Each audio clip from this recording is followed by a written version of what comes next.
Hello दोस्तों, parallel academy की ओर से आप सभी को नमस्कार। ये हमारा 19th लेक्चर है और हम पढ़ रहे थे वर्ब। और वर्ब में क्या क्या होती हैं और अकर्मक क्रियाएं क्या होती हैं, सकर्मक क्रियाएं क्या होती हैं और अकर्मक क्रियाओं को सकर्मक क्रियाओं के रूप में प्रयोग हमने पढ़ लिया था। और आज हम बात करेंगे अपूर्ण क्रियाओं के बारे में।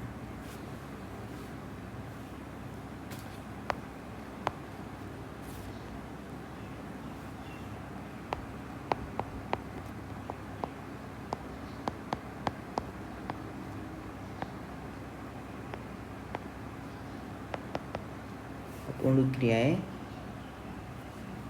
क्या होती हैं? verbs of incomplete prediction।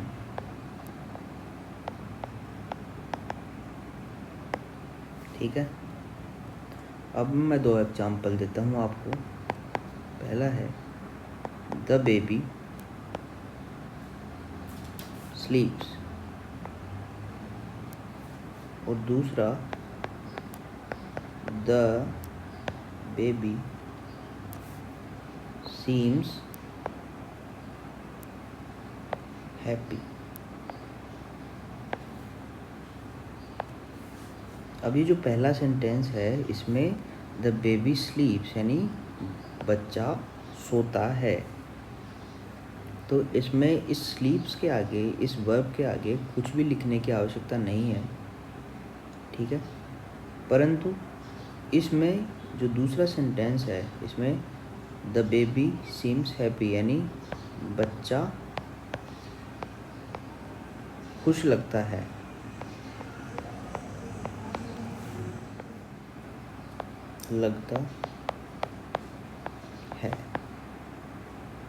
इसमें क्या हो रहा है, यहाँ पर अगर मैं इस हैप्पी को हटा देता हूँ तो इसका मतलब हो जाता बच्चा लगता है। ठीक है, जो कि अपूर्ण सेंटेंस है एक, ये पूरा नहीं हो रहा है, तो इसमें इस सीम्स के आगे हैप्पी लगाने से ये सेंटेंस पूरा हो रहा है। अब हैप्पी कोई संज्ञा नहीं है, कोई कर्म नहीं है, परंतु इसके साथ में ये हैप्पी आने जाने से ये पूरा सेंटेंस पूर्ण हो जा रहा है।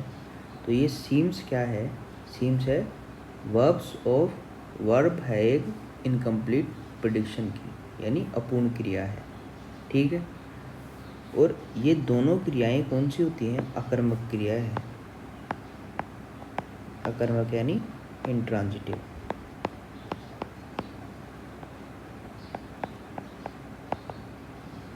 ठीक है,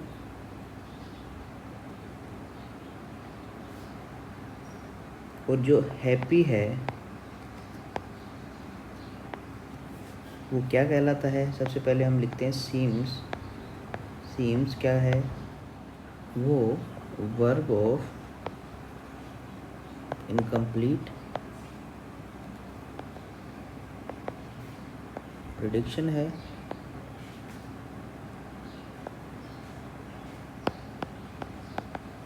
और जो हैप्पी है वो क्या है?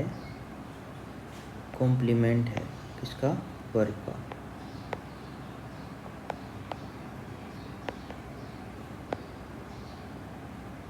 ठीक है, क्योंकि यह इस क्रिया का भाव पूरा करने के लिए आवश्यक है। ठीक है, और सामान्यतया जो अपूर्ण क्रियाएं हैं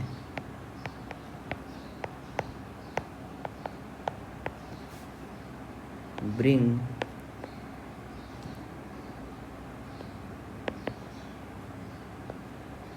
becoming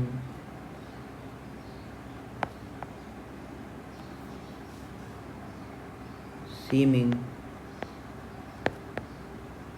appearing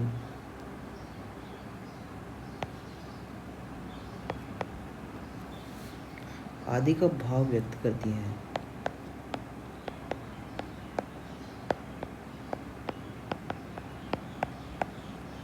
ब्रिंग यानी लाना, बिकमिंग यानी बनना, सीमिंग यानी महसूस करना, वो प्रतीत होना, लगना, है ना।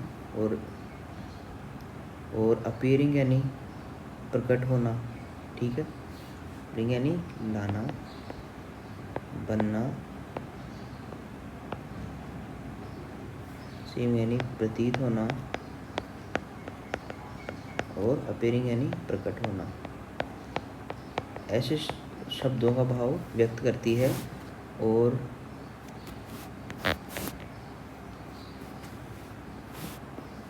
जो पूरक है क्या होता है? कॉम्प्लीमेंट। वो या तो संज्ञा होता है या विशेषण होता है।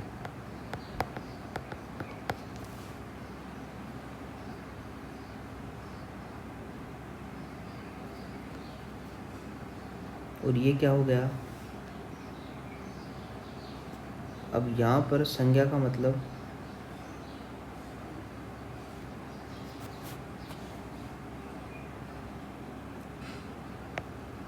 कौन सा? संज्ञा को हम क्या बोलेंगे? प्रीडिकेटिव नाउन। और जो एडजेक्टिव है उसको बोलेंगे प्रीडिकेटिव एडजेक्टिव, ठीक है। अब इसके बाद में ये जो कॉम्प्लीमेंट है, कॉम्प्लीमेंट जो पूरक है, ये दो प्रकार का होता है। एक कौन सा? सब्जेक्टिव, और दूसरा क्या है? ऑब्जेक्टिव। दूसरा, पहला क्या था? कर्ता संबंधी, और दूसरा क्या है? कर्म संबंधी, ठीक है। अब कर्ता संबंधी जो सब्जेक्टिव कॉम्प्लीमेंट है उसके बारे में पहले बात कर लेते हैं।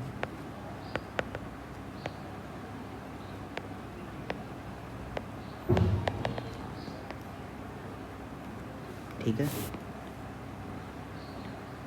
मैं एग्जाम्पल लेता हूँ एक।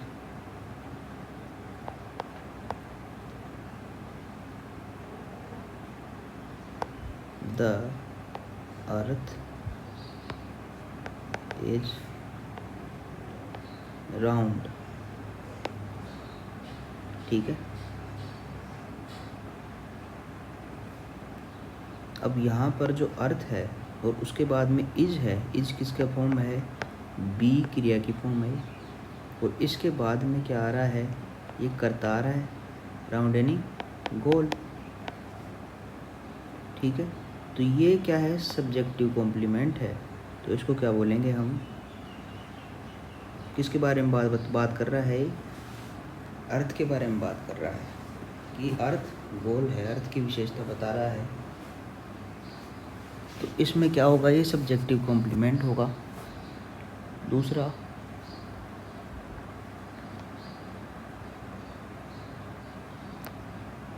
जॉन became a soldier,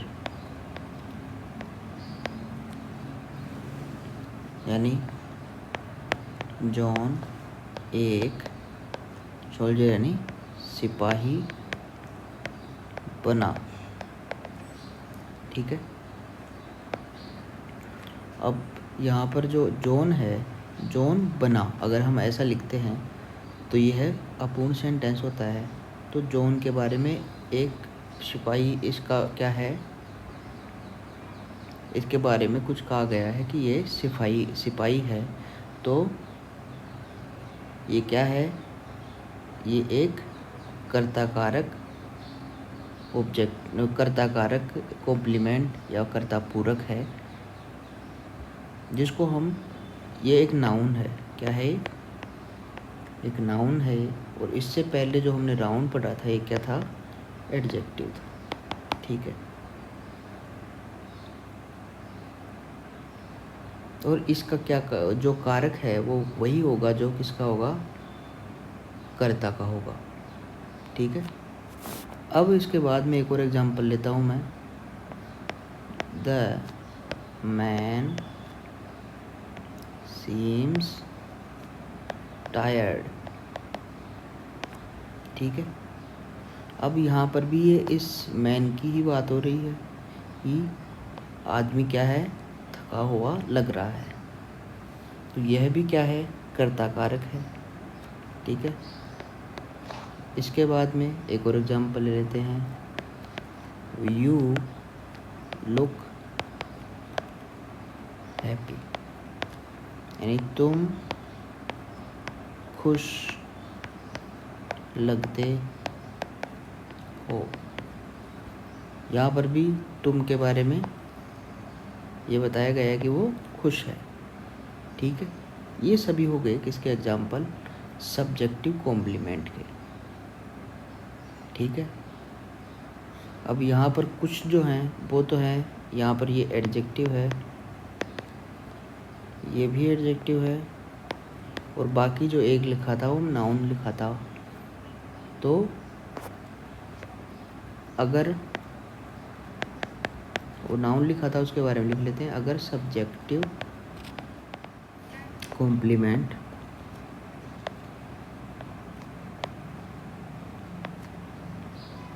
संज्ञा हो तो इसका वही कारक होगा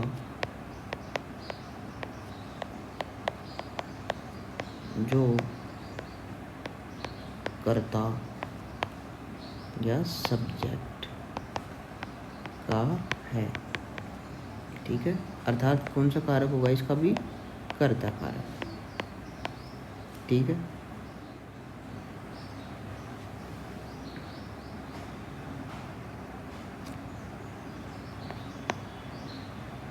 आगे है सकर्मक क्रियाओं को। अब सकर्मक क्रियाओं के बारे में बात करते हैं हम थोड़ी सी। सकर्मक अभी किस में बात करी थी हमने, अकर्मक क्रियाओं में। अब सकर्मक क्रियाओं के साथ उनके कर्म के अतिरिक्त पूर्ण भाव व्यक्त करने के लिए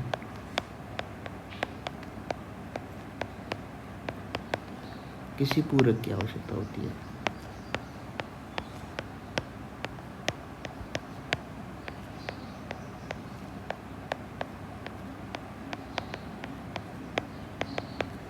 ठीक है।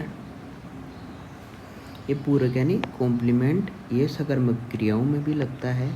जब हमें आवश्यकता होती है कि सकर्मक क्रियाओं में जो कर्म है वो उस क्रिया का अर्थ पूरी तरीके से व्यक्त नहीं कर पाया है, तब हम पूरक को काम में लेते हैं। जैसे एग्जाम्पल लेते हैं हम, जैसे एग्जाम्पल से आपको और भी अच्छे से समझ में आएगा। The boys made Rama. अब यहाँ पर कर्म आया है रामा। ठीक है। पर अभी भी अर्थ पूरा नहीं है, तो अब हम आगे लिखेंगे कैप्टन। अब हमें समझ में आ रहा है कि क्या लिखा है इसमें, लड़कों ने राम को कप्तान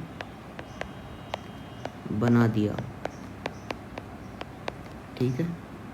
अब इस कैप्टन को आ जाने से, ये कैप्टन क्या है, कॉम्प्लीमेंट है। ये क्या है, ऑब्जेक्ट है। ये क्या है, वर्ब है। ये क्या है, सब्जेक्ट। ठीक है।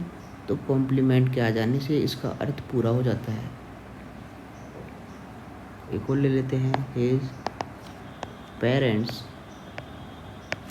Named him. अब यहाँ पर क्या हो रहा है, इसका ऑब्जेक्ट भी आया है, वर्ब भी है, सब्जेक्ट भी है, पर अभी भी इस क्रिया का और इसका पेरेंट्स का और इस हिम का अर्थ पूरा नहीं है, तो अब हम यहाँ पर लिखेंगे हरि। तो ये कर्म कारक के बारे में बता रहा है कि उसका नाम क्या है, हरि है। तो ये कौन सा किसका पूरक हो गया, कर्म कारक का। ठीक है,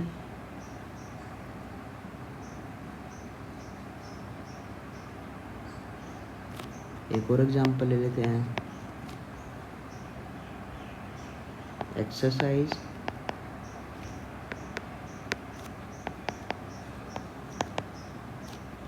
has made his muscles strong. Exercise यानी कसरत, हैज़ मेड यानी बना दिया है, हिज मसल्स यानी कसरत ने उसकी मांसपेशियों को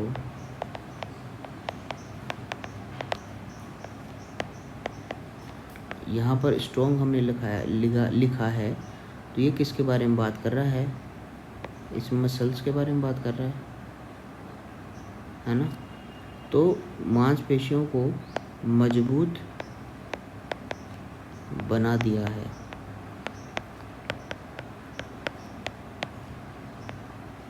ठीक है,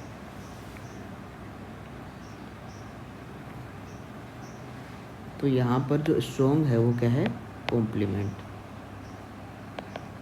ठीक है,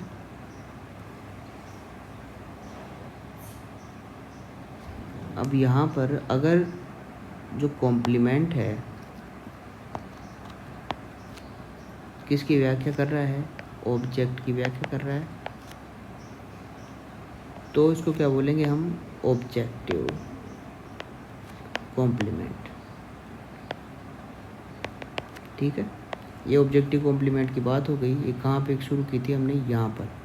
ये कौन सा, ऑब्जेक्टिव कॉम्प्लीमेंट। यहाँ से ऑब्जेक्टिव कॉम्प्लीमेंट शुरू हुआ था। आगे चलते हैं हम। जो ऑब्जेक्टिव कॉम्प्लीमेंट है, अगर संज्ञा हो, अगर ऑब्जेक्टिव कॉम्प्लीमेंट संज्ञा हो तो यह क्या होगा, कर्म कारक होगा तथा इसका जो एग्रीमेंट होता है यानी अन्वय कर्म से होगा। ठीक है, आज हम इतना ही पढ़ेंगे और कल एक नए टॉपिक से हम शुरुआत करेंगे। तो अभी हम इसका रिवीजन कर लेते हैं। हमने जो भी पढ़ा है, हमने पढ़ा कि अपूर्ण क्रियाएं क्या होती हैं, वर्ब्स ऑफ इनकम्प्लीट प्रिडिक्शन क्या होती हैं, जिनमें ऐसी क्रियाएं जो अपूर्ण अर्थ को व्यक्त करती हैं उन्हें अपूर्ण क्रियाएं कहती हैं, और इनको आगे इनका पूर्ण भाव व्यक्त करने के लिए जिन शब्दों का प्रयोग किया जाता है उन्हें कॉम्प्लीमेंट या पूरक बोलते हैं। तो पहला हमारे पास एग्जाम्पल था द बेबी स्लीप्स। तो इसमें इस सेंटेंस में कोई भी अपूर्णता की हमें नज़र नहीं आ रही है। तो द बेबी स्लीप्स यानी बच्चा सोता है, ये पूर्ण क्रिया और पूर्ण सेंटेंस है। दूसरे सेंटेंस में द बेबी सीम्स हैप्पी, तो बच्चा खुश लगता है। तो अगर हम इस हैप्पी को हटा दें तो बच्चा लगता है। अब यह पूरा सेंटेंस नहीं बना, तो इसमें क्या होगा, ये इनकम्प्लीट वर्ब है, वर्ब ऑफ इनकम्प्लीट प्रेडिक्शन है। तो इसमें क्या होगा, हैप्पी लगाने से यह पूरी हो जाती है, तो इसको बोलेंगे हम कॉम्प्लीमेंट। तो ये दोनों क्रियाएं क्या थी, अकर्मक क्रियाएं थी, इंट्रांजिटिव थी। तो अभी हैप्पी क्या है, कॉम्प्लीमेंट ऑफ द वर्ब, और सीम्स क्या है, वर्ब्स ऑफ इनकम्प्लीट प्रेडिक्शन। अब सामान्यतया अपूर्ण क्रियाएं जो होती हैं वो ब्रिंग को, बिकमिंग को, सीमिंग अपेयरिंग का भाव व्यक्त करते हैं। ब्रिंग यानी लाना, बिकमिंग यानी बनना, वो सीमिंग यानी प्रतीत होना, अपेयरिंग यानी प्रकट होना। अब पूरक क्या होता है? अब दो प्रकार का पूरक होता है, एक तो संज्ञा होता है और एक विशेषण होता है। ठीक है, पूरक क्या क्या हो सकता है? संज्ञा भी हो सकता है और विशेषण भी हो सकता है। वो दोनों के एग्जाम्पल हम पढ़ेंगे। जैसे इसको संज्ञा को क्या बोलेंगे? प्रिडिकेटिव नाउन, और विशेषण को बोलेंगे हम प्रिडिकेटिव एडजेक्टिव। अब कॉम्प्लीमेंट जो होता है वो सब्जेक्टिव होता है, एक ऑब्जेक्टिव होता है। ये इसके टाइप हैं। तो सब्जेक्टिव होता है कर्ता संबंधी, ऑब्जेक्टिव होता है कर्म संबंधी। अब सब्जेक्टिव कॉम्प्लीमेंट जो होता है उसके बारे में बात कर लेते हैं। पहला जो हमने सेंटेंस लिया, ये एग्जाम्पल लिया, द अर्थ इज राउंड, यानी पृथ्वी गोल है। अब यहाँ पर इज जो है, हम ये कंसिडर कर रहे हैं, ये बी है, बी का फॉर्म है। आपको पता है बी यानी होना, और इसकी फॉर्म हमने पढ़े थे इज, एम, आर। ठीक है, तो अर्थ इज राउंड, तो पृथ्वी गोल है, इसमें इस क्रिया के बाद में ये राउंड का आना स्वाभाविक है, और ये क्या है? एडजेक्टिव है। दूसरा हमने सेंटेंस लिया, जॉन बिकेम ए सोल्जर, यानी जॉन एक सिपाही बना। तो यहाँ पर जो सोल्जर है वो नाउन है, और जो जॉन की विशेषता, जॉन के बारे में बता रहा है कि जॉन क्या है? सिपाही है। तो ये क्या है? ये कॉम्प्लीमेंट है जो कि नाउन के रूप में प्रयुक्त हुआ है। तीसरा एग्जाम्पल हम लेते हैं, द मैन सीम्स टायर्ड, यानी आदमी थका हुआ प्रतीत होता है, यानी द मैन सीम्स टायर्ड, यानी आदमी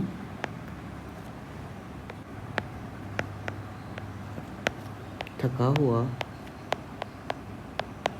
प्रतीत होता है। ठीक है, तो इसमें क्या है? द मैन सीम्स अगर हम लिख देंगे तो यह पूरा सेंटेंस नहीं होगा, और इसके बाद में अगर हम टायर्ड लिखेंगे तो ये एडजेक्टिव के माध्यम से सेंटेंस पूरा होता है, जिसको बोलेंगे हम एडजेक्टिव, ये प्रिडिकेटिव एडजेक्टिव। ठीक है, आगे है एग्जाम्पल, यू लुक हैप्पी, यानी तुम खुश लगते हो। तो यहाँ पर यू लुक है, अगर हम इतना ही लिख दें तो ये क्या है? तुम लगते हो। तो क्या लगते हो ये हमें नहीं पता चल रहा है, तो हैप्पी। अगर आपको कहीं पर भी चेक करना है कि यह सेंटेंस पूरा है या नहीं है, तो आप वर्ब और यू, जो सब्जेक्ट है, वर्ब और सब्जेक्ट दोनों को लेकर उसके बीच में प्रश्न पूछेंगे क्या। तो यू लुक हैप्पी, तो यू लुक ये हमने लिया तुम लगते हो, और बीच में लगा दिया क्या। तो ये सेंटेंस पूरा हमें उत्तर देने की आवश्यकता पड़ रही है, इसलिए यह अपूर्ण क्रिया। अगर हमें उत्तर देने की आवश्यकता नहीं पड़े, यानी बच्चा सोता है, तो बीच में हम क्या सोता है लगा दें, तो बच्चा क्या सोता है, तो इसके कोई अर्थ नहीं निकलेगा। तो यह क्या होगा? यह होगा पूर्ण सेंटेंस। ठीक है, और अभी जो बात कर रहे हैं ये क्या होगा? ये अपूर्ण सेंटेंस होगा। ठीक है, अगर सब्जेक्टिव कॉम्प्लीमेंट संज्ञा को, इसका संज्ञा हो तो इसका वही कारक होगा जो कर्ता या सब्जेक्ट का है। ठीक है, जो हमने अभी नाउन पढ़ी थी, ये नाउन थी, और इस नाउन में इस जोन का जो कारक था वही इस सोल्जर का कारक है, ये कर्ता कारक में आएगा। ठीक है, ऑब्जेक्टिव कॉम्प्लीमेंट अब हम देख लेते हैं। ऑब्जेक्टिव कॉम्प्लीमेंट में जो सकर्मक क्रियाएं हैं उनके साथ कर्म के अलावा पूर्ण भाव व्यक्त करने के लिए किसी पूरक की आवश्यकता होती है। ठीक है, कैसे होती है? The boys made Rama captain. तो द बॉयज मेड रामा, तो अब यहाँ पर बच्चों ने राम को बना दिया। अब यहाँ पर लगाएंगे हम क्या बना दिया। ठीक है, तो क्या लगाते ही जो आंसर आएगा वो क्या होगा? कॉम्प्लीमेंट होगा, और ये क्या है? कर्म कारक। ठीक है, आगे है, हिज पेरेंट्स नेम्ड हिम हरी, यानी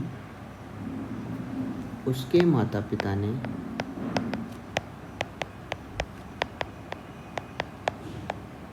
उसे हरि नाम दिया। ठीक है, तो अगर मैं लिख दूँ इज पेरेंट्स नेम्ड हिम, यानी उसे नाम दिया, तो क्या नाम दिया, तो वो हरि आएगा। वो क्या है, कॉम्प्लीमेंट, कौन सा, ऑब्जेक्टिव कॉम्प्लीमेंट, तो इसको कर्म कारक में बोलेंगे हम। आगे एग्जाम्पल है, exercise has made his muscles strong, तो यानी एक्सरसाइज ने उसके मसल्स यानी मांसपेशियों को मजबूत बना दिया है। तो अगर मैं स्ट्रॉन्ग को हटा लूँ तो क्या बना दिया है, तो आंसर आएगा स्ट्रॉन्ग यानी मजबूत। ठीक है, अब कॉम्प्लीमेंट अगर ऑब्जेक्ट हो तो उसको क्या बोलेंगे, ऑब्जेक्टिव केस में आ रहा हो तो उसको बोलेंगे ऑब्जेक्टिव कॉम्प्लीमेंट। ठीक है, अब हम एक और बात लिख लेते हैं कि अगर ऑब्जेक्टिव कॉम्प्लीमेंट संज्ञा हो तो यह कर्ता कारक, कर्म कारक होगा। ठीक है, तथा इसका एग्रीमेंट कर्म से होगा। जैसे इसमें यहाँ पर आ रहा है ऑब्जेक्टिव कॉम्प्लीमेंट कौन से कारक में है, ये संज्ञा है, ऑब्जेक्टिव कॉम्प्लीमेंट संज्ञा है, तो ये किससे बाउंड होगा, हिम से। और पहले कहाँ जा रहा था वो, आगे। ठीक है, पेरेंट्स के पास आकर जाता। अगर ये किस में आता, सब्जेक्टिव कॉम्प्लीमेंट में। यहाँ पर कैप्टन क्या है, रामा। ठीक है, यहाँ पर बॉयज़ नहीं है कैप्टन, तो यहाँ पर क्या है, ये कहाँ पर जा रहा है, कर्म के पास, तो इसका एग्रीमेंट किससे हुआ, कर्म से हुआ। और वही बात हमने यहाँ लिखी है। ठीक है, तो आज के लिए इतना ही, मिलते हैं आपसे अगली क्लास में।